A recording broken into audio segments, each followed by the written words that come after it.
CVS Health is going to change that for us today because they unveiled a revamped app that aims to shorten long pharmacy lines, deliver more transparency on prescription costs, and ultimately makes visits to the retail pharmacy chain quicker and less painful, and potentially a shorter receipt it's in digital form. But I can't make any promises on that one yet. Let's go to the facts on this story here. According to the Wall Street Journal, the new features include a barcode that lets pharmacies quickly look up a prescription and receive a payment, a way for customers to view prescription status and costs, and in pilot mode at 3 stores, wait for it, the ability to unlock locked cabinets. Whoa. I know, right? Exciting stuff here. App users, however, in order to use that feature, need to be logged in and on the local store Wi-Fi and with their devices Bluetooth enabled to activate the cabinet Just unlocking that. feature. So while Joe Call's mom can leave a comment on YouTube, will she be able to unlock the cabinet with her device at a CVS? That is the question It's a good that question, still actually. remains. With a pilot while it's currently just in 3 stores, CVS has said that they're going to roll this out because it's going well. The next step would be to expand to 10 to 15 stores with the ultimate goal of full scale deployment.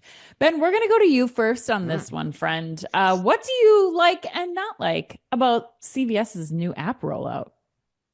So what do I like? I guess number one, I like the overall focus on CX.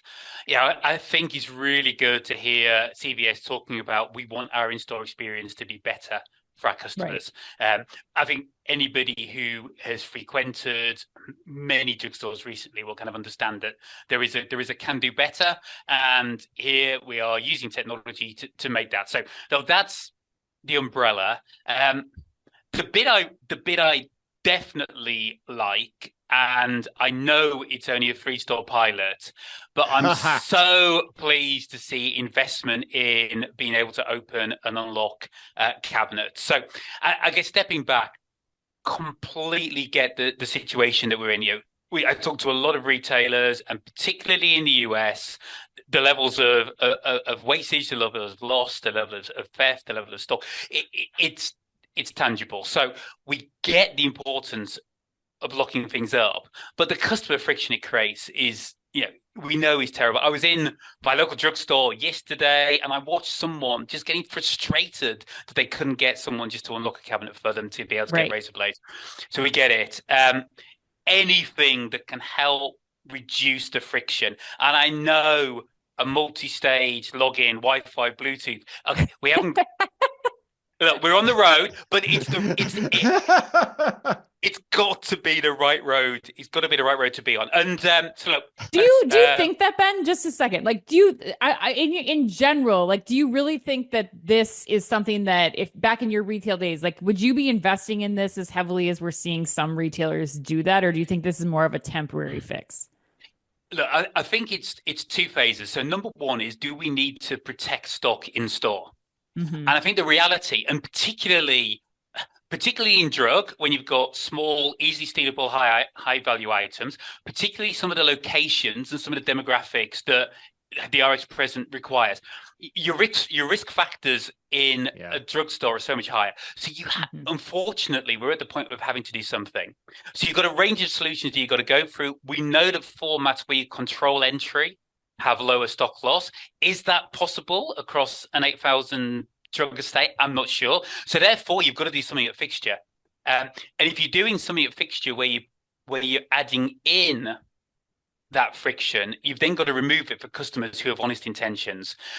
So look, I spoke to our friend John Harmon from Coresight Research. One of these 3 pilot stores is in Manhattan. He's been to it. He's tested the tech. He was pretty positive. It Oh. works. So is it where we want to be in retail? No. Is it Yeah. a positive that we are doing something for our known customers that helps reduce that friction? For me, that's a yes. Okay. Well, Chris, I got to go to you on this. I mean, we've talked about the value of this, especially bringing loyalty into the mix as a way to give perks. We talked about this with Walmart on our end of the year show. Where do you land on this, Chris? Are you feeling like this app is really going to improve things for CVS? I don't know. I think part and parcel. I agree with Ben. I think Ben's bringing up a lot of good points. And especially, I like the phrase "at fixture" too, Ben. I've never heard that before. That's a good one. I might start stealing that. But I think it highlights the fact that you know these companies don't know what to do except put products behind glass, and so they've got to figure that out in the short term. So that's obviously why they're so excited in talking about this. But for me on the like side of it, at the end of the day, I think a lot of this is just CVS keeping up with the Joneses too. Many of the features of the app itself don't blow me away when they were discussed. When you discuss them, they're just table stakes at this point. And the unlocking the cabinet thing, like, sure, I guess. I mean, it'll be interesting to see how it works though. And it sounds like from Ben's intelligence that it actually works pretty well. So that's good. But the biggest thing I don't like about the story though is just how it was pitched to the media. I don't feel like the app in and of itself saves a customer that much time, considering you still have to go into the store and pick up your prescription. And maybe the unlocking of the cabinets, but you're only in 3 stores and you're pitching this as a time-saving app enhancement. So that just seems incongruous to me. So net, I don't know.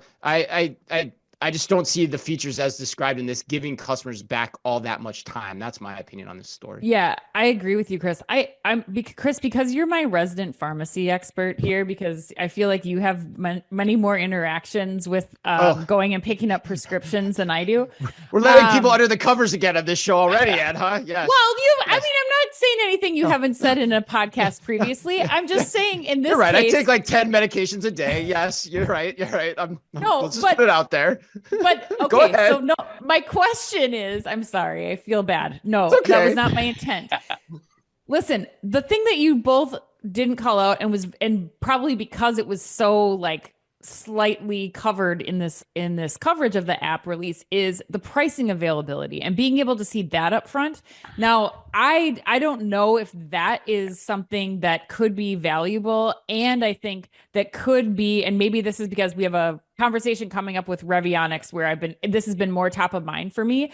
But I'm wondering if, being able to see pricing for prescriptions up front in the app, if that's of all valuable for consumers before they're going in and they're at the checkout point and they're getting slapped in the face with this number for a prescription, or maybe they're able to like shop around a little bit before they would pick up a prescription, if that could actually be of value. I know there's other like prescription drug price finders out there to make sure that you're getting the lowest price. But do you think, Chris, that has any impact here, like 1 on consumers and 2 on the drug industry for needing to focus more on pricing optimization technology?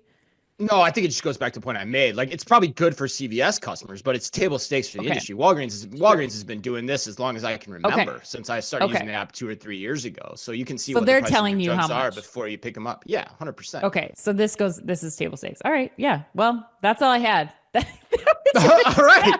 That was my saving grace. I was trying CVS. I was like, maybe this is something new.